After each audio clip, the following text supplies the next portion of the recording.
Now let's look at what GCD of two numbers is. Let's take two numbers a, b belonging to a set of integers or natural numbers. We can take any of them. Let's take natural number for now. Set of natural numbers for now. Now we call uh, G GCD of a comma b d if d divides a and d also divides b. That's the first condition right here. Now second condition says that if there exists another number, say d1 dividing a and d1 dividing b, then d1 also has to divide d. This condition right here, the first one says GCD full form is greatest common divisors. Greatest common divisor. So d is a common divisor of both a and b. And since any other divisor of a and b also divides d, this implies d1 is less than or equal to d. So from here we say d is the greatest common divisor. No other common divisor of a and b is greater than d. Let's see it with few examples. If we take 12 or 8, its GCD is simply 4, because 4 divides both 8 and 12, and any common divisor of 12 and 8 will also divide 4.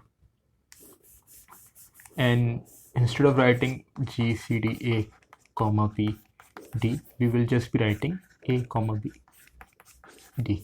This open bracket will means that we are talking about GCD of a and b. Now let's look at what Bigzor's theorem says. It says that first it guarantees that GCD exists if you take two numbers from a set of natural numbers or integers, their GCD will exist. This we can't say so easily. Like it has to be proved. You cannot always assume that given two numbers a and b, its GCD will exist. But in case of when we talk about numbers, it does always exist, and you may think it's quite trivial. Yes, in case of numbers it is, but here exists. It's important. Why? Because in future we'll talk about GCD of two elements from a set. We'll take a set S and it has some elements. We'll talk about GCD of two elements from this set, and this set may not be a set of natural numbers or integers. Its elements may not even be numbers. But then what GCD will be in that case? We'll define what GCD is, what division is. So we'll also then, in this scenario, we'll also calculate GCD. And in many cases, GCD does not always exist. So exist here, that's why important, because if you take S to be Z or set of integers, it always exists. That's what this theorem says. What it also says is GCD of two numbers can also be expressed in terms of a and b. What does this mean? It says if you are given two numbers, say 14 and 18, we can see that its GCD is 2. But can we express 2 in terms of 14 and 18? In this case, it's quite easy to see that 2 can be written as 14 into 4 plus 18 into minus 3. Here you will get 28 and 56 minus 54. So it's come out to be 2. In this case, we can, with some hit and trial, with some experimenting with the digits, we can find out such x naughts and y naughts. Here we have taken x naught to be 4, x naught here is 4, and y naught here is minus 3. But we can't guarantee that always GCD can be written in terms of these digits, whatever these digits may be in that case. But this theorem guarantees it. So we'll now move to proving this theorem. So let's prove it now. Proof. Let's take the set, take S to be set of numbers which are of the form an plus bn such that m comma n belongs to set of integers and am plus bn is always greater than 0. So S is nothing but just set of integers. It is just an integers which are greater than 0 and integers which can be written in this form. So from well ordering principle we know that set S has the smallest element. So let's say D is the smallest element belonging to S. Now if I prove that this D is the GCD of A and B, well, let's take it to be say L. If I prove this L is a GCD of A and B, then we have proven the existence of GCD, because whenever you are given two numbers A and B, I can always make this set. Doesn't matter what A and B is, I can always make this set. This set will always have a smallest element, and I'm claiming that smallest element will be the GCD. If I can prove this, then the existence of GCD is proved. Assuming I've proved this, just let's assume it for a second. Also, if I prove it, it will be guaranteed. And since this L comes from a set S, since L belongs to S, therefore there exists M naught, N naught belonging to Z, such that L can be written as AM naught plus BN naught, as L comes from the set S and set S only contains element in this form. So not only we have proved the existence of GCD, we have also proved that GCD of any two numbers can be written in terms of the numbers A and B. A and B numbers whose GCD we have calculated comes out to be L. That too we have also proven. Okay, so all that remains to be proved is that L is our GCD. Now how will we go about proving L is our GCD? For L to be our GCD, L has to divide A. So let's prove L divide A. We'll prove this by method of contradiction. So assume L does not divide A. Now since L does not divide A, then by Euclid's algorithm, A can be written as LQ plus R, where R is less than L and greater than 0. So now this R can be written as A minus LQ. And since this L belongs to set S, L can be written as L equals to A, say M1 plus B N1. L can be written as this. So let's replace L by that A M1 plus B M1 Q.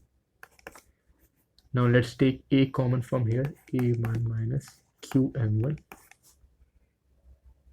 plus B minus Q N1. Now you see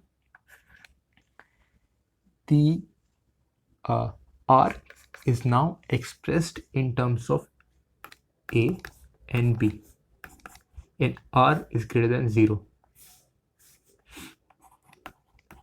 from here.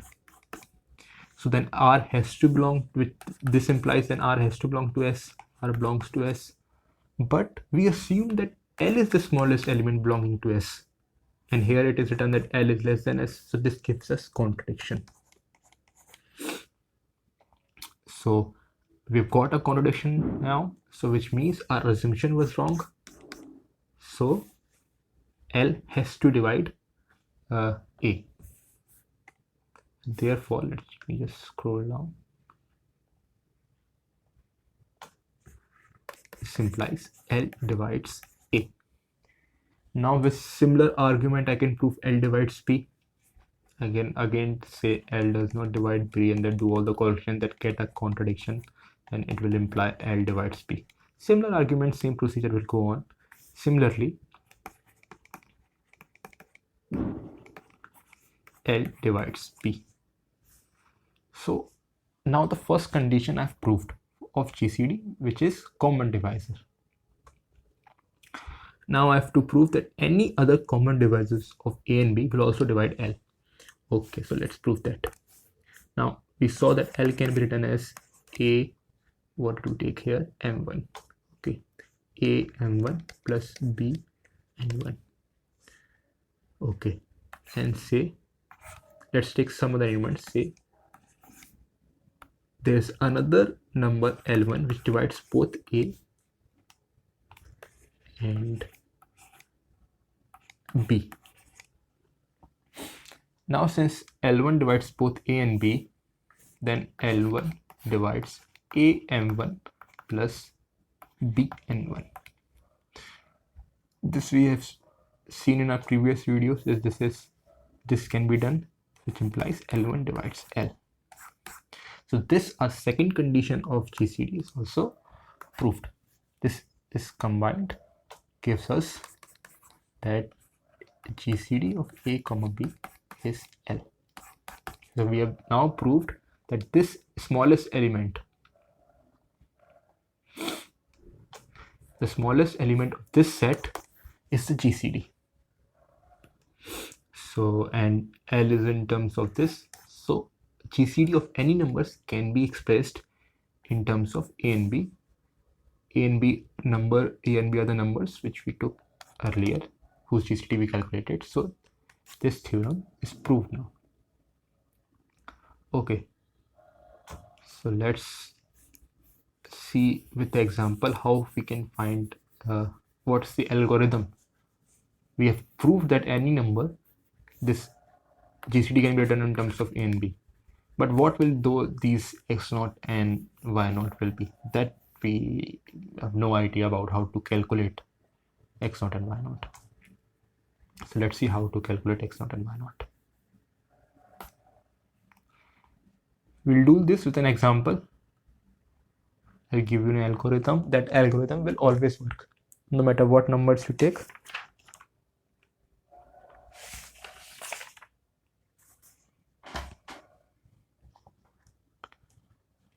That algorithm will always work. So let's take the example. Let's take 4840 and 1512. We have to calculate its GCD. Suppose, no, I'm telling you now, for now the GCD is 8. We'll learn how to calculate GCD, but for this example, our GCD is given. We are asked to express the GCD in terms of these two numbers. That's what the question is. We don't have to calculate the GCD. Okay, so let me tell you how we'll calculate it. What we have to do is first write this bigger number and divide it by this. It will not actually divide it, some quotient or some remainder will be there. Calculate it, and I'm just telling it coming out to be 3 plus 104. Now repeat this process. Divide 1512 with 304. So here it will come out to be 304 4 plus 296. Repeat it again till you get to the GCD. And when we have reached GCD, this is GCD, when we have reached GCD, reverse this process. By that I mean express 8 in terms of these two numbers. 8 is 304 minus 296. Now express 296. Now substitute 296 from here. It's express 296 in terms of 304 and 1512. From here we can write 296 as 1512 minus 304 4 times. So here we'll get 5 times 304 minus 1512. Repeat this. Now express 304 in terms of these two numbers. 5 times 4840 minus 3 times 1512 minus 1512. Here we'll get 5 times 4840 and 15 minus 16 times 1512. So now we can see we have expressed the GCD 8 in terms of this was our A and this was our B. So we expressed A in terms of A and B, and our x0 and y0 is coming out to be this is our x0 and y0 is this. So, and this algorithm will always work. Whenever you are given two numbers, first find their GCD. How to find GCD we will see in the future videos. Once you have found GCD, do this sort of calculation and then do this in a reverse process.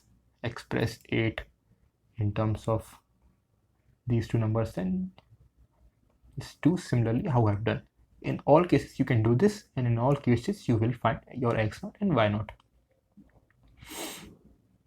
So today we saw what GCD is, what Big Zot lemma is, and how to find x0 and y0.